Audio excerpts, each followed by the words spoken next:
पंढरपुरात मुख्यमंत्र्यांच्या स्वागताची बॅनरबाजी ठरते जीवांशी खेळ।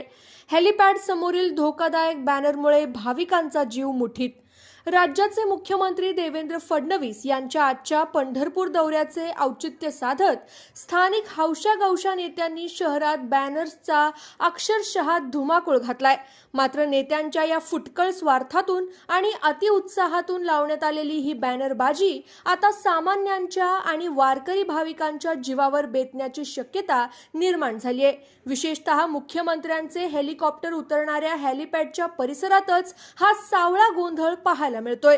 मुख्यमंत्र्यांच्या आगमनानिमित्त हेलिपॅड परिसरासह शहरात ठिकठिकाणी स्वागताचे भले मोठे होर्डिंग्स आणि बॅनर उभारण्यात आलेत।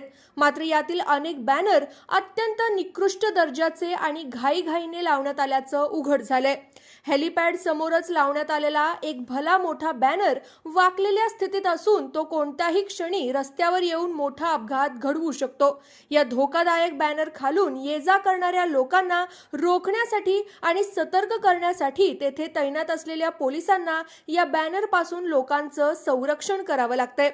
आषाढी असो वा इतर कोणतंही निमित्त पंढरपुरात येणारे भाविक विठ्ठल नामाच्या जयघोषात मग्न असतात। मात्र या अनधिकृत आणि धोकादायक बॅनरबाजीमुळे त्यांना जीव मुठीत धरून चालावं लागतंय। नेत्यांच्या बॅनरचे रक्षण करण्याची आणि नागरिकांना सावध करण्याची नामुष्की आता पोलिसांवर ओढवली आहे।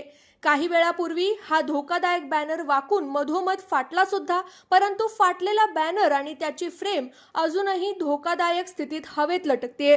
मुख्यमंत्र्यांच्या स्वागतासाठी स्थानिक नेत्यांनी केलेली ही चापलूसगिरी आता नागरिकांच्या आणि भाविकांच्या जीवावर बेतली आहे। प्रशासनाने यावर तात्काळ कारवाई करून शहरातील हे सर्व धोकादायक आणि विनापरवाना बॅनर्स तातडीने हटवावेत अशी तीव्र मागणी पंढरपूरकरांमधून केली जाते।